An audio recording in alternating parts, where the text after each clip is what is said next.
अस्सलाम वालेकुम नाज़रीन, मज़हर रिज़वी अपना YouTube channel views and news Mazhar Rizvi के साथ फिर एक दफ़ा आपके सामने मौजूद हैं और उम्मीद करता हूँ आप सब खैरियत से होंगे। और इसके साथ साथ ये बताता चलूँ, आपसे रिक्वेस्ट करूँगा जो हमेशा करता हूँ कि मेरे चैनल को लाइक कीजिए, सब्सक्राइब कीजिए, शेयर कीजिए और कमेंट्स कीजिए। मेरा channel views and news Mazhar Rizvi को लाइक कीजिए, सब्सक्राइब कीजिए, शेयर कीजिए और कमेंट्स कीजिए। आज आप आपके सामने बात करेंगे कि एक दफ़ा फिर मुस्लिम लीग नून और उसके इत्तेहादी पार्टियों ने सुप्रीम कोर्ट पे हमला करने की साजिश तैयार कर ली है। हम इस पे बात करेंगे। साथ साथ जो आज कार्रवाई हुई है, नज़र ये आ रहा है कि हमज़ा शहबाज की जो वज़ीर आला का फ़ैसला था, रूलिंग थी उसकी डिप्टी स्पीकर की, वो नल एंड वाइड हो जाएगी और रद्द कर दी जाएगी। और उसके साथ साथ एक मुतालबा था इन लोगों का सबका कि फुल कोर्ट रेफरेंस होना चाहिए, उस पर भी बात करेंगे। सबसे पहले हम बात हैं कि आज वज़ीर आज़म हाउस में ये 13, 14, 15 पार्टियों का इजलास हुआ और वज़ीर आज़म हाउस के अंदर, और वहाँ पे इन्होंने बैठ के सबसे पहले तो ये एक बहाने के तौर पर इस्तेमाल किया कि फुल कोर्ट बेंच होनी चाहिए, जो कि मेरे ख़्याल से ये स्वाबदीद इख्तियार जो है, ख़्याल नहीं बल्कि कन्फर्म है कि स्वाबदीद इख्तियार जो है वो है चीफ जस्टिस ऑफ पाकिस्तान का, चाहे कोई भी हो। साथ साथ उन्होंने ये भी कहा कि जो है ये फ़ैसला जो है इसको सुनना नहीं चाहिए, फलाना नहीं चाहिए। और उसके साथ साथ शदीद किस्म की तनकीद की गई इदारों के ऊपर। एक दफ़ा फिर तनकीद का जो है वो उन्होंने वो पटोरा खोल दिया और उसमें इदारों पे ख़ास तौर पर सुप्रीम कोर्ट और फ़ौज पे शदीद खुल के तकरीर की और मुंतशिरी की। और सबसे पहला जो मेरा सवाल मैं वो ये बताता चलूँ कि आज किस हैसियत से एक मुजरिम खातून जो 2 साल पहले अपने बाप के, मैं हमेशा कहता हूँ, अपने बाप के इलाज के लिए जो भगोड़ा है, जो झूठ बोल के भागा है, जिसके भाई ने 50 रुपये के स्टैम्प पेपर के ऊपर लिख के दिया कि 4 हफ्ते के इलाज के बाद मैं गारंटी देता हूँ ये वापस आएगा।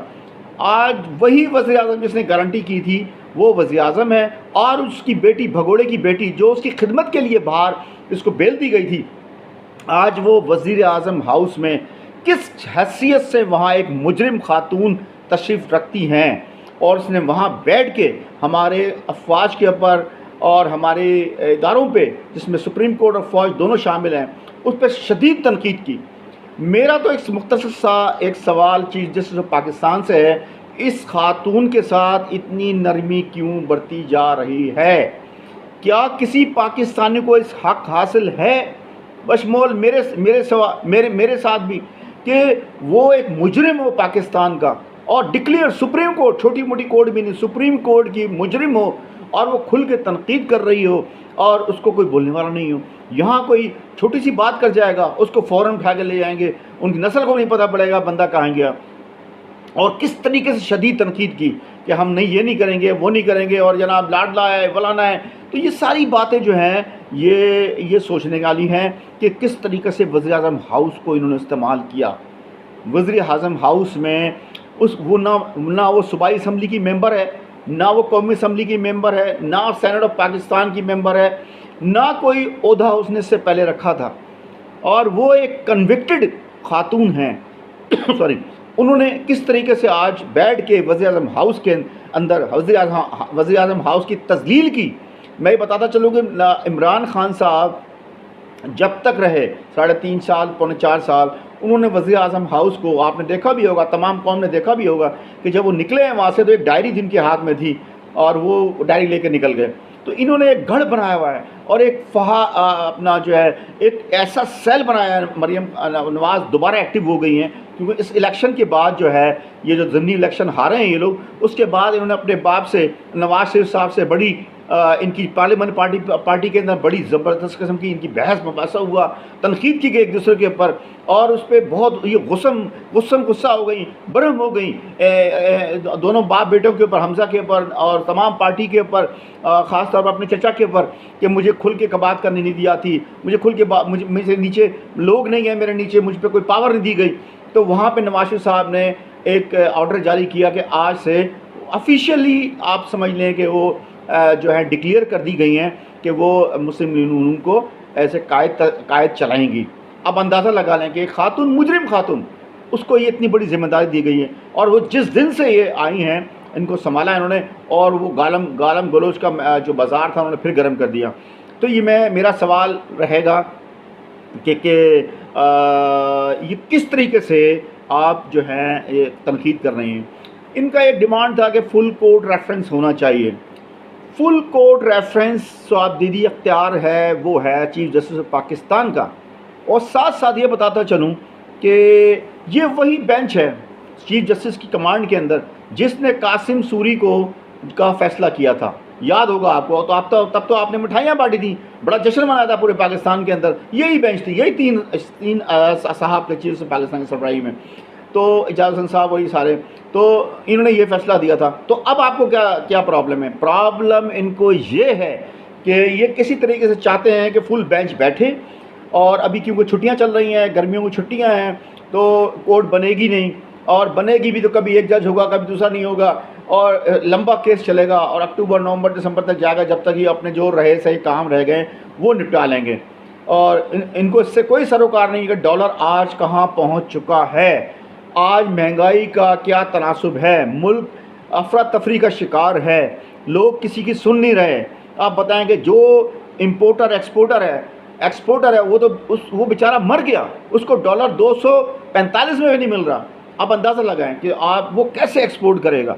तो सब चीज़ें हैं। मैंने कहा आपसे बात करता चलूँ कि ये वही बेंच है, इस बेंच के अंदर जो है आप जो है फुल कोड का आप बहाना बना रही हैं। फुल कोड किस तरह फुल कोड आप जो है आप बात कर रही हैं, ये वही कोड है।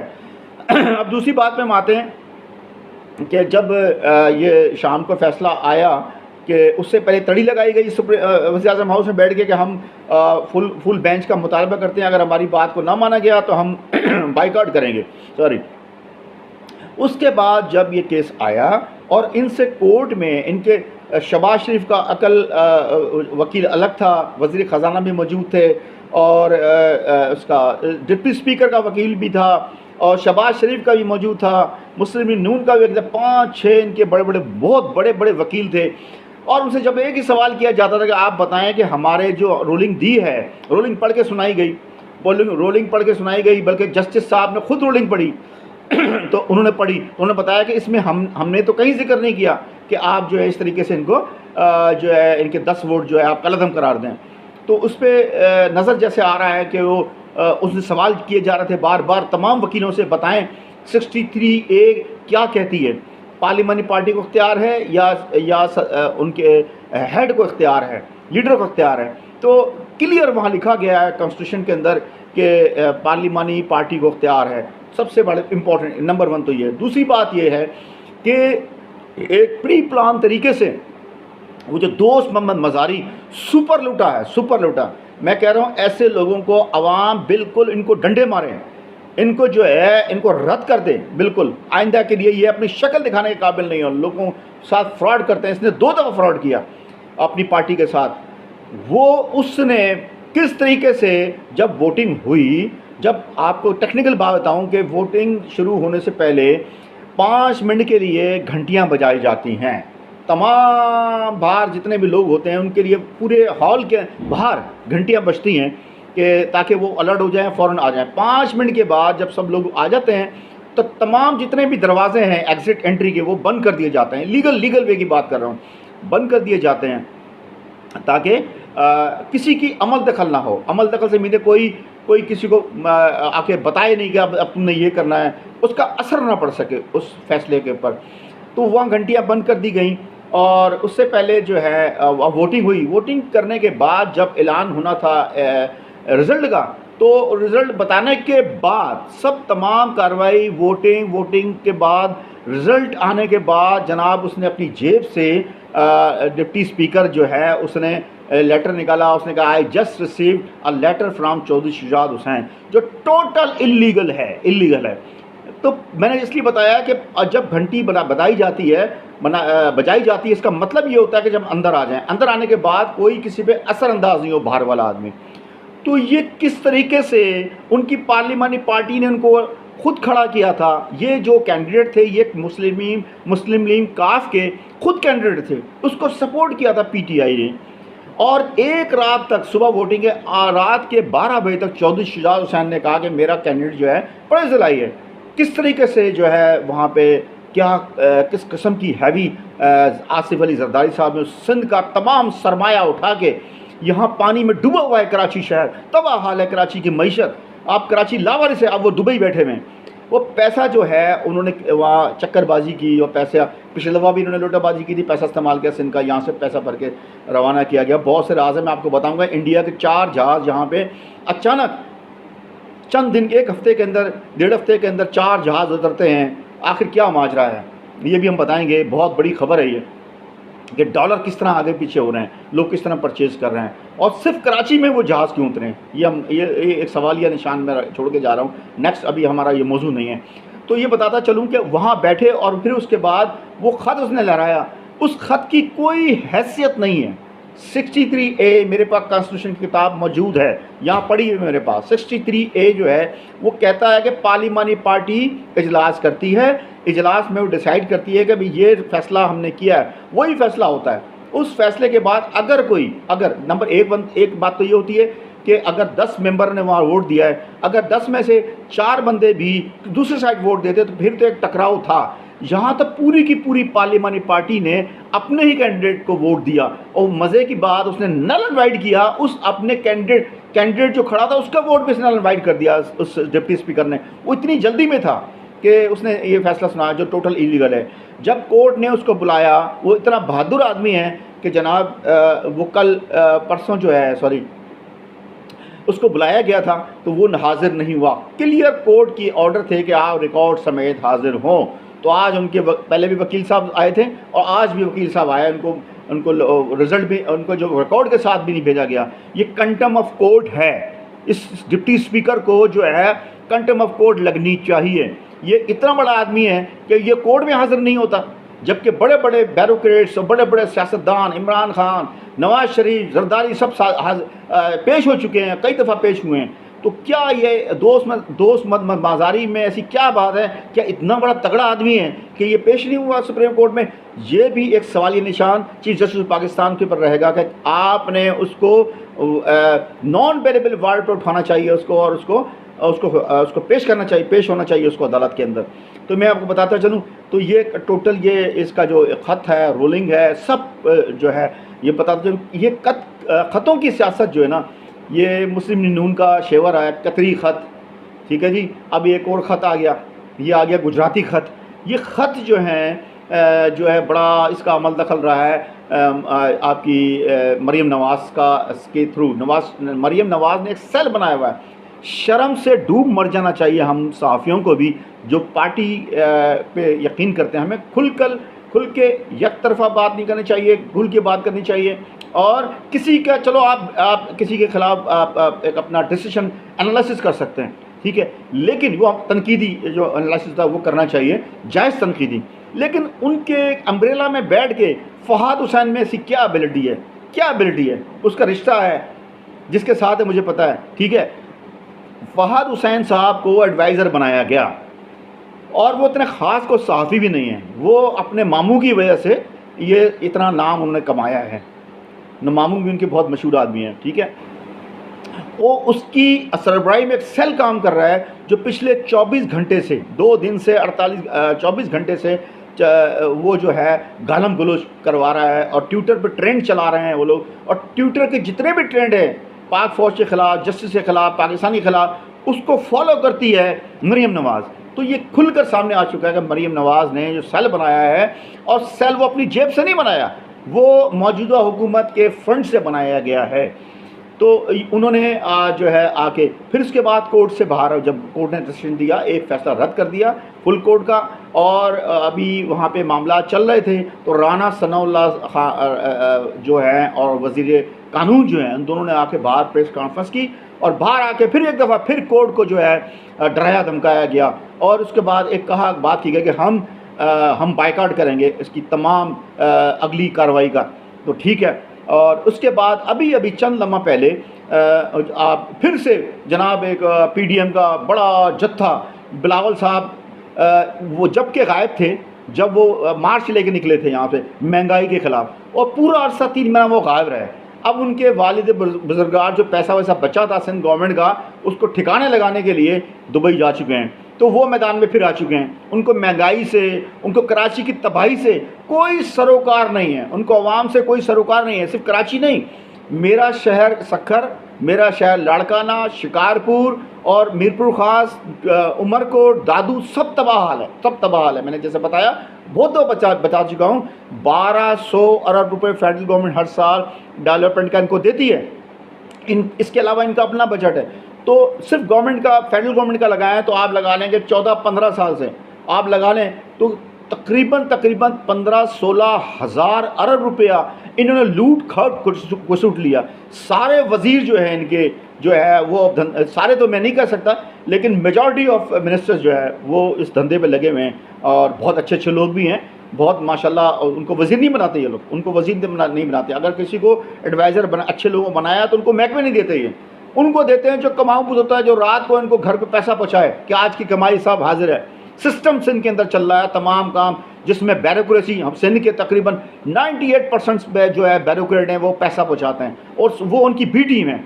इसी तरह पुलिस में 90% पुलिस वाले जो हैं, बड़े हाई अफ्स जो हैं, नीचे बड़े ऊपर वाले, सब पैसे पहुँचाते हैं। यहाँ ज़मीनों की बंदरबाड़, यहाँ मुझे शर्म से मैं मर जाऊँ उससे कि हमारे जो हैं फेडरेशनों के बड़े बड़े हमारे साफ़ियों के जो तंजीमों के सदूर हैं, वो सिंध गवर्नमेंट का जो हिस्सा सिस्टम चल रहा है वो उसके फ्रंटमैन हैं, और वो हमारी साफ़ियों की तर्जुमानी भी करते हैं। वो सिस्टम का हिस्सा है, रिश्वत का हिस्सा है। जो पैसा मुख्तलिफ डिपार्टमेंट से कमाया जाता है वो देते हैं जाके आगे, और वो हमारी तर्जुमानी भी करते हैं और सदारत करते हैं या जनरल सेक्रेटरी करते हैं या बड़े उहदे रख के बैठे हैं साफ़ियों के।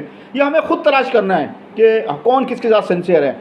तो ये सूरत हाल है कि उन्हें ऐलान किया। आज बिलावल साहब फिर नाजिल हो गए, और जनाब फजल रहमान अपने अंकल के साथ और अपनी बाजी के साथ, उधर MQM जो अब कराची के अंदर मुँह दिखाने के काबिल नहीं है, MQM उनका इतना ज़बरदस्त जो है लोगों ने सोशल बाइकाट करने का प्रोग्राम किया है। और नज़र आ रहा है कि इलेक्शन जो पोस्टपोन्ड हुए हैं, ये तो खैर बारिश हो गई, लेकिन जब भी इलेक्शन होंगे, नेक्स्ट जब भी होंगे, हालात अगर यही रहे तो MQM का जो होने वाला है आप तस्वुर नहीं कर सकते।